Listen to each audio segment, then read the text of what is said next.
Türkmenistan bir aylap görən taýýarlyklaryndan soň döwlet garaşsyzlygynyň 31-nji ýyl dönümini bellep geçdi.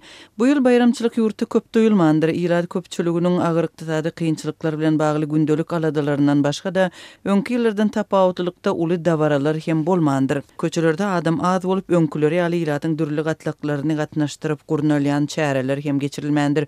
Azatlyk radiosynyň habarçylary Türkmenistanyň dürli welaýatlaryndan habar berýärler. Ýurdun gündogorunda Liwap vilayetinde bayramçylyk günü 27 sentýabrda döwlet edaralarynyň işärleri öňki ýyllardan tapawutlykda köpçüliklerin çärelere gatnaşdyrylmady, bayramçylyk dawaralary hem uly bolmady. Ýerden saat 9-da Türkmenawadyň esasy meýdançasynda döwlet baydagyny galdyrmak dawarasy geçirildi.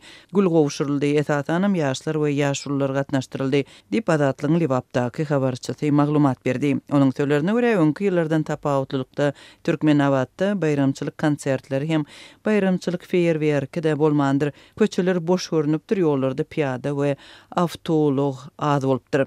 Diňe bir Liwabyň söwda merkeziniň giýrelgesinde 50 adamyň toplananlygy gödildi diýip habarçy aýtdy.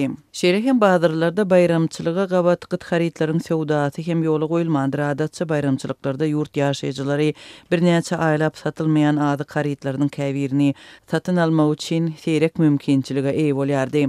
Köp maşgala ýeter-ýetmezçilik zerarly bayramçylygy duýmady. Tebitiň ýylatynyň aglaby köpçüligi aşa garyplykda ýaşaýar, işsizlik, korrupsiýa we barha agyrlaşýan sosial meseleler vilayatyň iş okyply ýylatyny soňky ýyllarda zähmet migrasiýasyna mejbur edipdi. Dünýädäki global ykdysady krizis daşary ýurtlardaky işçi migrantlaryň we olaryň gazanjyna garaşly Türkmenistandaky maşgalalaryna agyr täsir etdi.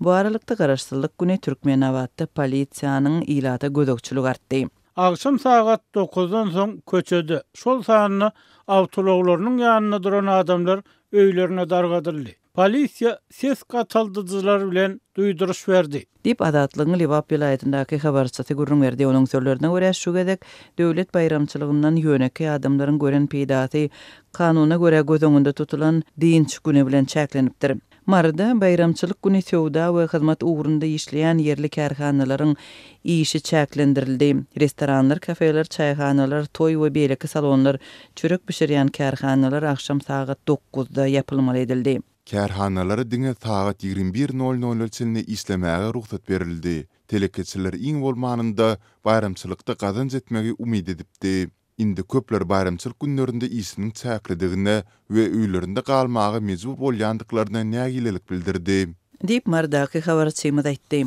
Adaty günlerde ýerli kärhanalar akşam saat 11'e çenli işläp bilýär. Bayramçylyk güni güýçlenen polisiýa gözekçiligine öňkü tutsaglar şol sanda bir günüň bayramçylyk münasibetli tutsakhanalardan boşadylan raýatlar hem duýdy.